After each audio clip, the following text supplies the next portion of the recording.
Por que a via subcutânea é bem conhecida? Porque é onde se administra insulina por ela. Então, a gente pega aqui, ó, essa seringa de insulina, que é bem conhecida, a seringa de 1 ml, para poder fazer insulina. É uma via de lenta absorção. Então, ou seja, quando eu faço um medicamento ali, nessa via de administração, o medicamento ele é absorvido lentamente, ele é distribuído lentamente no decorrer do dia. E é recomendado um volume de até 1,5 ml. Nessa seringa aqui, que só dá para você fazer 1 ml, eu vou ter a possibilidade de poder estar fazendo até quantos ml? Até 1 ml. Então, eu recomendo de verdade que você use esse tipo de seringa para você poder estar medicando o paciente. Ah, professor, mas você falou que até 1,5 ml. Deixa eu te contar um segredo. Por via subcutânea, o paciente ele pode receber uma infusão de grande volume de 1.500 ml e até 2.000 ml por hipodermóclise. Olha só que incrível. Por hipodermóclise ele pode receber isso. Agora, deixa eu perguntar uma coisa para vocês. Dá o celular aí, por favor. Vocês sabem o que é hipodermóclise? Não é só insulina que vai ser feita medicação subcutânea. Existem outras medicações que podem ser feitas por via subcutânea. Professor, como é que eu sei as medicações que podem ser feitas por via subcutânea? Rapaz, olha, muitas dessas medicações vem dizendo na ampola que podem ser feitas por essa via. Hoje a menina disse, professor, o senhor botou errado lá no material da primeira aula, que tem dizendo lá que Buscopan pode ser feito por via subcutânea. Pode, está na bula, está na ampola. Medicamentos como a adrenalina, por exemplo, ela pode ser feita por via subcutânea também, entende? E até mesmo aqui, ó, a Clexane, que é um medicamento aí que está sendo muito utilizado no tratamento da Covid-19. Um colega meu já fez uma careta aqui que ele tomou 15 doses dessa aqui, 15 doses dessa aqui, tá bom? Mas eu já vou falar mais sobre a Clexane aqui. Então, só para você saber que não é só esse tipo de medicamento. O que é que mais você precisa saber sobre sobre medicação subcutânea nesses locais aqui? Preste atenção, preste atenção. O profissional deve se atentar aos locais de administração para poder realizar corretamente o rodízio desses locais, pois muitos pacientes fazem uso diário de medicamento por essa via. Cara, preste aqui atenção, olha aqui para mim. Existem pacientes que são insulino dependentes, que eles usam esse dispositivo aqui, que é uma caneta de insulina. Vou mostrar aqui, ó. Eles usam a caneta de insulina. A caneta de insulina, ela é muito utilizada por pacientes que são insulino dependentes, diabéticos tipo 1. Logo, esses pacientes, eles vão estar fazendo 3, 4, 5 doses de insulina por dia. Então, esses pacientes, eles têm que ser instruídos em relação aos rodízios de administração de medicação por via subcutânea. E você, profissional de enfermagem, profissional que medica o paciente, deve saber como instruir o paciente em relação a isso. Não falo só insulina, mas também outros medicamentos, até mesmo como a Clexane, você precisa saber como fazer o rodízio dos locais. Você precisa saber como fazer os rodízios locais. Primeira coisa, considere fazer o rodízio. Segundo aspecto, distância de 2,5 centímetros entre uma aplicação e outra. Outro aspecto, locais livres de lesões. Pega essa sacada aqui que eu vou dar para você agora. Eu estou aqui com essa medicação que é a Clexane. Eu estou aqui com essa medicação que é a Clexane. Uma medicação muito utilizada nos tratamentos dos pacientes que estão com Covid-19 aí, tá bom? E também pacientes que estão em tratamento aí, muitos pacientes eles usam essa medicação. Então, o que é que acontece? A via preferível para você estar, na verdade o local, ela é uma medicação de uso subcutâneo ou intravenoso. Tá mostrando aqui, eu acho que dá para ver aí, dá, Lucas, que é subcutâneo, né? Aqui está dizendo que é subcutâneo ou intravenoso, mas nesse formato aqui a gente usa ele mais por via subcutânea. E esse medicamento, se você pegar a bula dele, vai estar dizendo assim, ó, Clexane deve ser administrado preferencialmente na região abdominal. Preferencialmente na região abdominal. Mas, gente, entenda. Eu recebo mensagens do pessoal dizendo: professor, o paciente vai tomar 12 Clexane. Tem paciente que ele entra num tratamento, toma 15 Clexane. Você vai fazer as 15 injeções no abdômen do paciente? Entenda que é uma medicação por via subcutânea. Logo, existem outros locais além da região abdominal para você fazer essa medicação.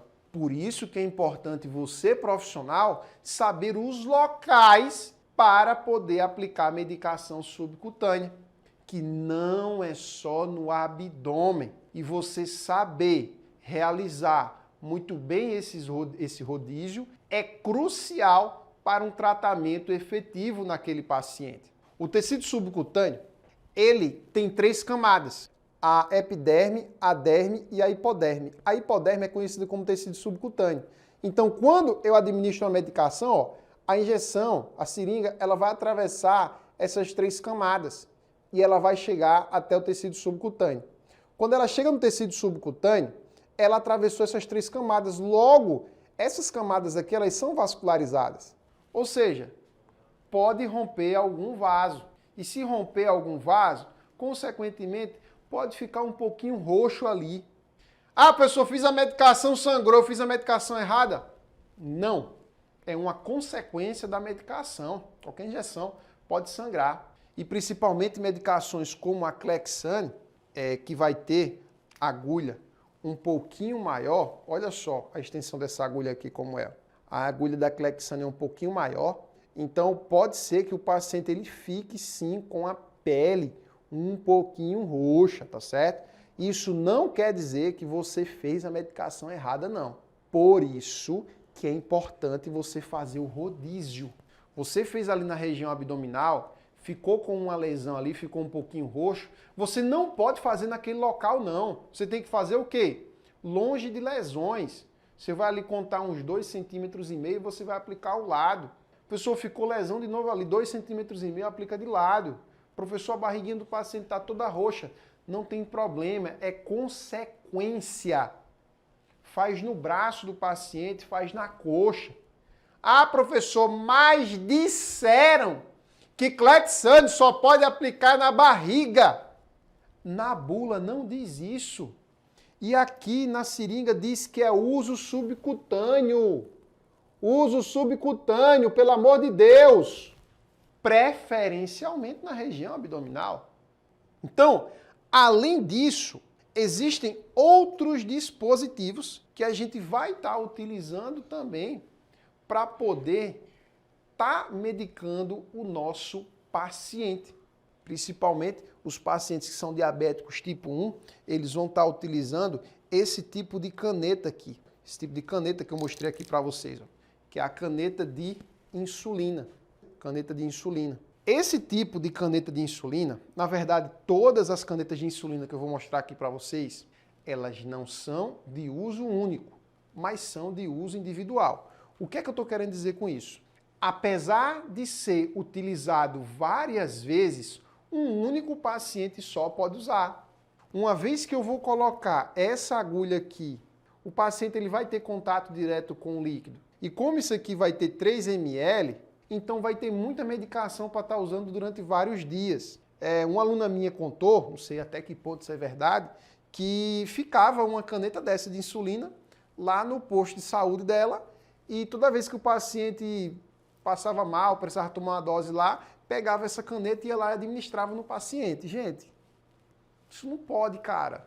Por quê? Caneta de insulina é de uso individual.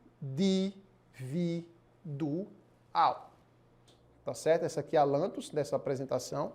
E tem a Lantus Refil. Olha só a Lantus Refil, como é bacana. Professor, o que é a Lantus Refil, professor? A Lantus Refil é o seguinte, ó, quando eu abro aqui a embalagenzinha da medicação, olha só o que tem dentro, certo? Tem aqui um refil da Lantus.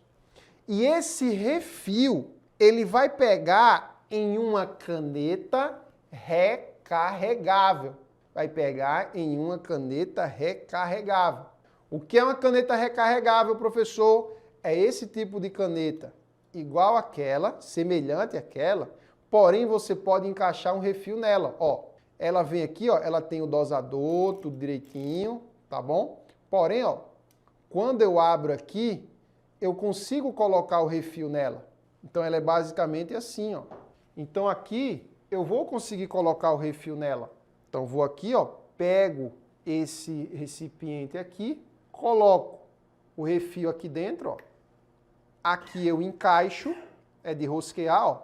Encaixo, joia. Aqui já está pronto. Escolho a dose e coloco uma agulha dessa aqui. Deixa eu colocar uma agulha dessa aqui. Olha só que interessante essa agulha, gente. Olha, é uma agulha nano, tá bom? É um Stay-File Needle, que é da BD. Tem outros tamanhos, mas esse aqui é uma que eu gosto bastante de usar, que eu mais gosto de usar essa. Ela vem lacrada, ó. Lacro aqui, ó. Vou e abro. Quando eu abro, ela só é rosquear. Pego aqui esse recipiente, essa rosquinha, ó. Só rodar. Rodei, joia, beleza. Aqui eu vou dizer quantas unidades eu quero utilizar, ó. Vamos supor, como é basal, vou botar aqui 30 unidades, desencapo, ela tem uma proteção aqui também e retiro outra proteção. Gente, olha o calibre dessa agulha, como ela é curtinha. Então aqui está pronto para uso, não é para reencapar esse tipo de agulha. Isso aqui é uma pergunta que muita gente faz. Professor, essa seringa aqui, essa agulha, na verdade, ela é para usar de uso individual? Ela é de único uso? Sim. Ela é para usar uma vez, é descartável. Eu tenho que utilizá-la uma vez e descartar. Ela não deve ser utilizada mais de uma vez, certo? Não deve ser utilizada mais de uma vez. Então isso aqui é um dos tipos de caneta de insulina. Existem outras marcas de canetas recarregáveis que vão pegar refil de outros tipos de insulina, como essa daqui, ó, que é da Luxra, mais sofisticada, digamos assim, que é da Lilly, né? Coloca aqui, ó, quantas doses você quer, é só injetar. Coloca o refil aqui. Caneta bem bonita, né? Não parece nem que é um medicamento, né? Então a ideia dos fabricantes é justamente deixar ela menos parecida com uma medicação. E aqui a gente vai ter outra caneta basal. Gente, ó, isso aqui é interessante para dizer a vocês, mostrar para vocês o que eu falei na aula 1, tá bom? Aqui, lembra que eu falei para vocês, a gente tem a marca, né, no caso Lantus Solostar, e aqui eu vou ter, ó, Basaglar. Lantus e Basaglar, elas são marcas, né? Mas olha o nome da medicação. O princípio ativo. O princípio ativo aí vai ser o quê? Insulina glargina. Elas possuem o mesmo princípio ativo. São marcas diferentes, mas possuem o mesmo princípio ativo. Então são duas canetas de insulina, ó, muito parecidas, tá bom? Então aqui também, ó, tem o dosador direitinho, assim como essa outra também tem o dosador. Isso aqui é para você ter ideia da variedade de canetas de insulina que existe. Mas entenda que vocês compreendendo agora, só essas canetas que eu mostrei aqui para vocês, vocês conseguem manusear qualquer outra, certo? Por quê? Eu estou mostrando aqui para vocês a base na prática. Então você vendo que existe esse tipo de agulha e existe a caneta de refil e a caneta de uso individual, que é descartável. Um detalhe que eu falei que é descartável, ó, essa caneta aqui terminou de ser usada, pérfuro cortante, jogou, despreza. Isso aqui você já vai ter, você já está à frente de muitos profissionais que não sabem o que é isso. E muitos pacientes utilizam isso aqui diariamente e não recebem os cuidados específicos porque muitos profissionais não sabem sequer orientar em relação ao uso dessas canetas.